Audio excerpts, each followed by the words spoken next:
अस्सलाम वालेकुम नाज़रीन, प्रोग्राम सेहत की बातों में खुश आमदीद। मैं हूं आपका होस्ट शुमाइल भट्ट। नाज़रीन, उम्मीद करता हूं कि आप सब खैरियत से होंगे। जैसा कि आप जानते हैं कि हमारे इस प्रोग्राम में हमारे साथ मौजूद होते हैं ऑल्टरनेटिव मेडिकल स्पेशलिस्ट और बे औलादी के मौरूफ मुआलिज हकीम और डॉक्टर तारिक महमूद तसीर साहब। हम इनके नहायत मशकूर हैं कि वो अपने कीमती वक्त में से वक्त निकाल कर हमारे इस प्रोग्राम में तशरीफ़ लाए हैं। तो आए वक्त ज़ाया किए बगैर गुफ्तगू का एक बाकायदा आगाज़ करते हैं। डॉक्टर साहब, अस्सलाम वालेकुम। वालेकुम सलाम। डॉक्टर साहब, हमें ये बताइए कि मर्दाना बांझपन से क्या मुराद है? इनफर्टिलिटी से मुराद बच्चा पैदा करने की सलाहियत का ना होना है, जबकि मेल इनफर्टिलिटी से मुराद मर्द में औलाद पैदा करने की सलाहियत का ना होना है। इंटरनेशनल हेल्थ ऑर्गेनाइजेशन की सालाना रिपोर्ट के मुताबिक ये मर्ज काफ़ी आम होता जा रहा है। पूरी दुनिया में हर 6 में से एक शादीशुदा जोड़े को औलाद हासिल करने में मुश्किलात दरपेश हैं और इनमें से 50 से 60% वजह मर्द हज़ात में पाई जाती है। मेडिकल टर्म मेल इनफर्टिलिटी से मुराद मर्द का किसी फर्टाइल लड़की को प्रेग्नेंट करने में नाकामी का होना। तिब्बी इस्तिलाह में फर्टाइल फीमेल से मुराद किसी लड़की या औरत के ओवुलेटरी अयाम में ओवुलेटरी अयाम उन अयाम को कहते हैं जिसमें किसी खातून के माँ बनने के इम्कान सबसे ज़्यादा होते हैं।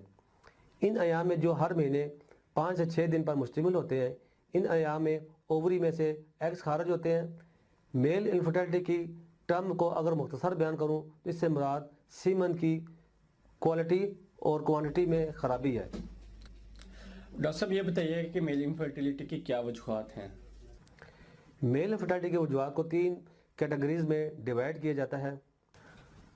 Number 1 pre testicular, number 2 testicular, number 3 post testicular. Pre testicular से मुराद ये है कि आपके जिस्म में हार्मोनल बैलेंस में ख़राबी हो सकती है, क्योंकि आपके दिमाग के पिट्यूटरी और हाइपोथैलेमस सेल्स स्पर्म और टेस्टोस्टेरोन की प्रोडक्शन को कंट्रोल करते हैं, जिसकी वजूहात में ड्रग्स और अल्कोहल, बहुत कसरत से साइकिलिंग, मोटापा, ऐसी दीवार का इस्तेमाल जिसमें केमिकल्स की मिकदार ज़्यादा होती है जो आपके स्पर्मोटोजेनेसिस को मुतासर करती है, जो आपके स्पर्म की मोटिलिटी यानी इसकी मूवमेंट को कम करती है। इसके अलावा प्री टेस्टिकुलर डिसऑर्डर की एक बहुत अहम वजह तंबाकू नोशी है। तंबाकू नोशी आपकी खुशियों को मुतासर करती है और आपके स्पर्म की तादाद को कम करती है। मैं नाजरीन को इसके असरात की तफसील में बताता चलूँ कि तंबाकू नोशी आपके जिस्म में कैडमियम की तादाद को बढ़ाती है, क्योंकि केमिस्ट्री की इस्तिलाह में कैडमियम जिंक से बहुत मुतासर रखता है। इसलिए ये कभी कभार आपके DNA पॉलीमरेज में जिंक को रिप्लेस कर देता है, जो कि स्पर्म की प्रोडक्शन में अहम किरदार अदा करता है। इस वजह से आपके स्पर्म की प्रोडक्शन में कमी आ जाती है। जी बिल्कुल ठीक। डॉक्टर साहब, इन स्टेडिस में मर्द किन बीमारियों में मुब्तला हो सकते हैं? ऊपर जो मैंने रिक्वायरमेंट बयान की है, इनको जो मुतासर कर सकती है उनमें hydrocele, varicoceles, education issues, tumours, underrated testicles, hormonal imbalance, chromosomes detected, azoospermia, oligospermia और नेक्रोस्पर्मिया। डॉक्टर साहब, आपने वेरिकोसील की टर्म यूज़ की, इसको ज़रा तफसीलन आगाह कर देंगे?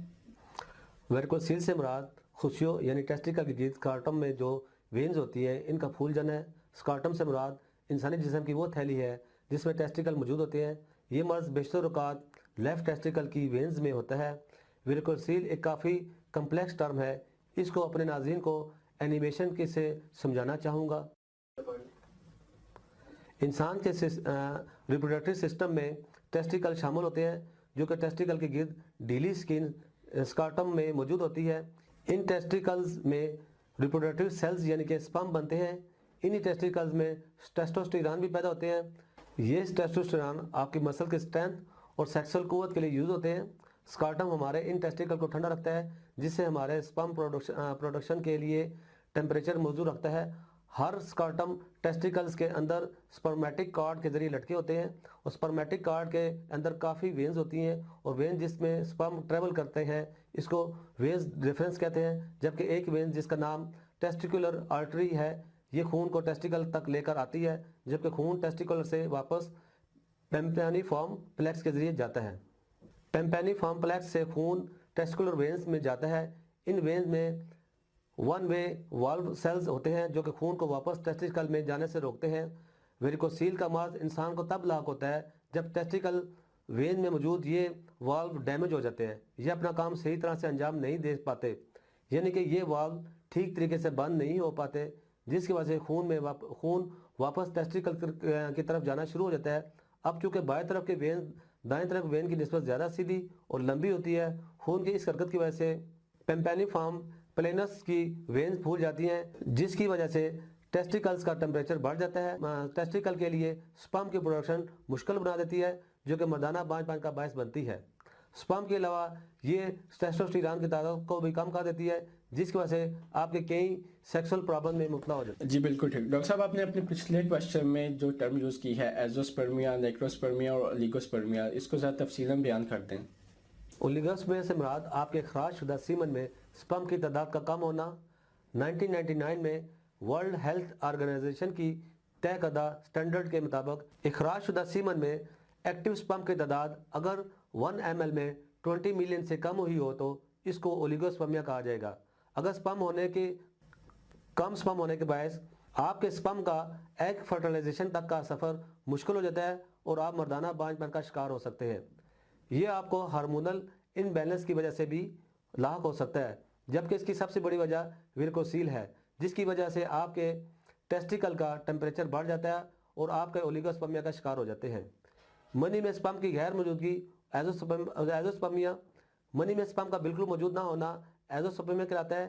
اس بیماری میں سپرم بالکل پیدا ہی نہیں ہوتے. منی میں سپرم بالکل پیدا نہ ہونے کا سب سے بڑا سبب انفیکشن ہے، جس میں پیپ آنا، خون کے سرخ ذرات کا آنا یا پھر بیکٹیریا وغیرہ کی موجودگی ہے. ایزوسپرمیا کی 2 اقسام ہیں. ابسٹریکٹڈ ایزوسپرمیا، اگر خصیہ سائز میں نارمل ہو، ہارمونل لیول بھی نارمل ہو تو خصیوں اور عضو خاص کے درمیان نالیاں بند ہونے کو ابسٹریکٹڈ ایزوسپرمیا کہتے ہیں. یہ مرض خصیوں سے مادہ منویہ باہر والی نالیوں پر چوٹ لگنے یا ان میں نقص پیدا ہونے کی وجہ سے ہوتا ہے. نان ابسٹریکٹڈ ایزوسپرمیا، اس بیماری میں منی میں سپرم کا پیدا نہ ہونا خصیوں کی وجہ سے ہوتا ہے، جس کی وجہ سے خصیوں میں نقص ہونا. اس کے علاوہ خصیوں میں پیدائشی نقص ہونا، ہارمونل لیول نارمل نہ ہونا، خصیوں کا انفیکشن، تیز بخار بھی اس کی وجہ بنتا ہے. منی میں سپرم کا مردہ ہونا یعنی نیکروسپرمیا. نیکروسپرمیا بانجھ پن کی ایسی قسم ہے جس میں مادہ منی میں سپرم موجود تو ہوتے ہیں لیکن وہ زندہ نہیں ہوتے اور مردہ ہونے کے باعث وہ اس قابل نہیں ہوتے کہ حمل قرار پائے. اگر منی میں 40% سپرم مردہ حالت میں ہو تو یہ بیماری نیکروسپرمیا کہلائے گی. جی صحیح. ڈاکٹر صاحب، آپ ہمارے ناظرین کو کوئی پیغام دینا چاہیں؟ دیکھیں ناظرین کو میں یہ پیغام دینا چاہتا ہوں کہ بے اولادی کا علاج تجویز کرنے سے پہلے اس کی مکمل تشخیص بہت ضروری ہے. لہٰذا اس کی مکمل تشخیص کروا لیں، کیونکہ بے اولادی کی بہت سی وجوہات ہیں. لہٰذا مکمل تشخیص سے پہلے علاج تجویز نہیں کیا جا سکتا، کیونکہ مردانہ بانجھ پن کا زیادہ تر تعلق سپرم کی کوانٹٹی اینڈ کوالٹی سے ہوتا ہے. اس لیے مریض کو سب سے پہلے سیمن انالیسس تجویز کیا جاتا ہے. سیمن انالیسس کو آپ سمجھانے کے لیے آئیے یہ اینیمیشن دیکھتے ہیں. سیمن انالیسس میں سب سے پہلے سیمن والیوم کو دیکھا جاتا ہے. جو نارمل سیمن والیوم ہے وہ 1.5 ml سے 5 ml ہے. اگر سیمن والیوم کم ہو تو یہ امکان ہوتا ہے کہ اس میں سپرم کاؤنٹ بھی کم ہو، جس سے ایگ فرٹیلائزیشن کا پروسیس مشکل ہو جاتا ہے. اس کے بعد سیمن کی تھنس اور تھکنس میجر کی جاتی ہے. اگر سیمن زیادہ تھک ہو تو اس میں سپرم کو ٹریول کرنے میں مشکل ہوتی ہے. اس کے بعد سپرم کاؤنٹ کو دیکھا جاتا ہے. سپرم کاؤنٹ کی نارمل رینج 1 ml میں 120 ملین ٹو 600 ملین ہے. اگر اس رینج سے آپ کے سپرم کم ہو تو آپ میل انفرٹیلٹی کا شکار ہو سکتے ہیں. اس کے بعد سپرم موٹیلٹی دیکھی جاتی ہے. سپرم موٹیلٹی کم ہونے کی صورت میں آپ کا سپرم ایگ فرٹیلائزیشن تک سفر بخوبی طے نہیں کر سکتا. لو سپرم موٹیلٹی کی وجہ سے آپ کا سپرم یا تو موومنٹ سلو کرتے ہیں یا پھر صحیح طریقے سے موومنٹ نہیں کرتے اور یا پھر بالکل ہی موو نہیں ہوتے. اس کے بعد سپرم مارفالوجی دیکھی جاتی ہے. اب نارمل مارفالوجی کے حامل سپرم ایسی شیپ کے ہوتے ہیں جو سپرم کو موو کرنا مشکل ہوتی ہے. اکثر اوقات اگر یہ ایگز تک پہنچ بھی جائے تو پھر بھی ایگز کو فرٹیلائز نہیں کر سکتا. تو ڈاکٹر صاحب یہ بتائیے گا کہ اس مرض کا آپ کے پاس کیا علاج ہے؟ اس علاج کے لیے ہمارے پاس ڈیفرنٹ قسم کی تھراپیز ہیں جو مریض کی مرض کی نوعیت کو دیکھ کر تجویز کی جاتے ہیں. ایک بات اور میں اپنے ناظرین کو بتاتا چلوں کہ اس کے مکمل علاج کے لیے عموماً 4 سے 6 ماہ کا وقت درکار ہوتا ہے.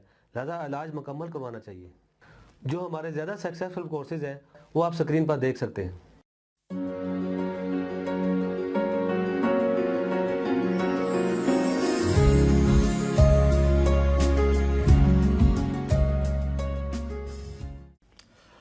डॉक्टर साहब हमारे प्रोग्राम में तशरीफ़ लाने का बहुत बहुत शुक्रिया। अल्लाह हाफिज़। आपका भी बहुत बहुत शुक्रिया। अल्लाह हाफिज़। जी तो नाज़रीन, ये था हकीम और डॉक्टर तारिक महमूद तसीर साहब, जिन्होंने अपनी काफ़ी मुफीद मालूमात आप तक पहुँचाई। उम्मीद करता हूँ आप भी इससे काफ़ी इस्तिफ़ादा हासिल कर सकेंगे। अगले प्रोग्राम में किसी नए टॉपिक के साथ आपकी खिदमत में फिर हाजिर होंगे। तब तक के लिए अल्लाह हाफिज़। इस प्रोग्राम के बारे में या किसी भी किस्म की मजीद मालूमात के लिए तशरीफ लाएं। तासीर दवाखाना, I111 इकबाल रोड, मुत्तसिल टॉडलर स्कूल, नज़द कमेटी चौक, रावलपिंडी। हमारे मोबाइल नंबर्स हैं 0300 955 2889, 0321 955 2889, 0334 955 2889।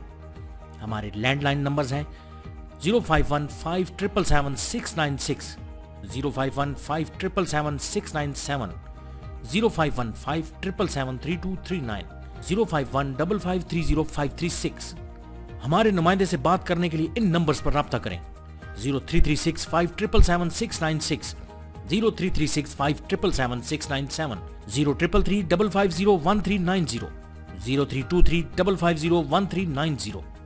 आप हमें अपना मसला ईमेल भी कर सकते हैं। हमारी ईमेल आईडी है taseerdawkhana@gmail.com। आप हमारी वेबसाइट भी विजिट कर सकते हैं। हमारी वेबसाइट है www.taseerdawkhana.com, www.taseerlabs.com, www.taseerherbalpharma.com, www.drtaraktaseer.com। तासीर दवाखाना की ऑनलाइन हेल्पलाइन सिर्फ खवातीन के लिए 0331 560 7654, 0332 560 7654, 0315 5530 536, 0312 577 3239।